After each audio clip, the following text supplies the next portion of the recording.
Port-Gentil, capitale économique du Gabon, s'apprête à franchir une étape décisive dans l'amélioration de l'accès à l'électricité. Une délégation du ministère de l'Énergie, conduite par le directeur général adjoint de l'énergie, séjourne actuellement dans la ville avec pour objectif principal de présenter le bureau d'études du projet d'extension du réseau électrique dans plusieurs quartiers de la capitale économique. Il y a 3 zones qui sont concernées par cette étude. La zone de Fort de l'Eau, la zone PG2 et la zone de Côte d'Azur, nous sommes. Donc moi, ma mission, c'est de venir présenter le cabinet aux autorités pour que les autorités puissent exprimer leurs besoins et que le cabinet tiendra en compte. Et à l'issue de ça, on va organiser maintenant les appels d'offres pour recruter la société qui va réaliser les travaux. D'après les explications fournies par le directeur général adjoint, ce projet dont les financements sont déjà entièrement mobilisés vise à répondre de manière durable aux difficultés d'accès à l'électricité rencontrées par de nombreux habitants.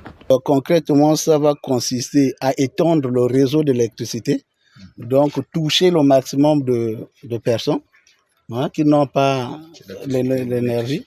Donc le projet va consister à avoir plus de personnes qui auront accès à l'électricité. Et le projet aussi va permettre d'améliorer la qualité du service. Ici, ils ont des baisses de tension, mais avec ce projet, la qualité du service vraiment public d'électricité sera bien améliorée. Sur le terrain, les choses semblent déjà bien engagées. Le cabinet d'études présent sur place a entamé les premières phases techniques du projet.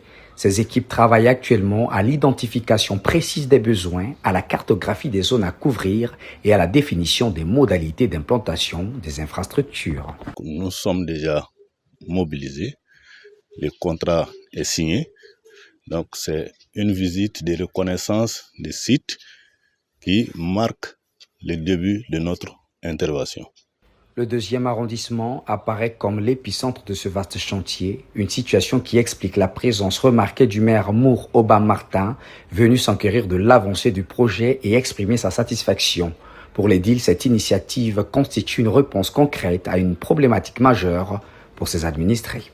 Nous sommes à la fin de nos 100 jours. Nous emboîtons le pas pour les prochains 100 jours, s'il faut parler en termes de centaines de jours. Et nous consacrons ces 100 jours-là pour la recherche des solutions. Et nous avons là un début de solution, parce que nous sommes encore en phase d'étude.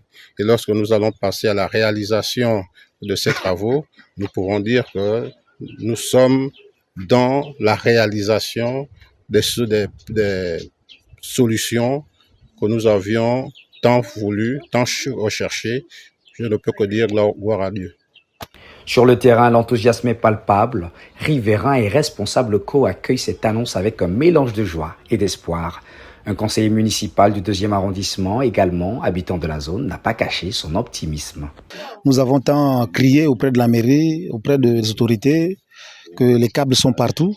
Donc aujourd'hui, le maire est là avec le directeur général. Nous pouvons dire que merci, et vraiment c'est un ouf de soulagement. Vivement que le projet soit réalisé et que la population en profite. À terme, ce sont notamment les quartiers Côte d'Azur, PG2 et Fort de l'Eau qui devraient bénéficier pleinement de cette extension du réseau électrique. Pour leurs habitants, longtemps confrontés à des insuffisances en matière d'accès à l'énergie, l'espoir est désormais permis de voir leur quotidien considérablement amélioré.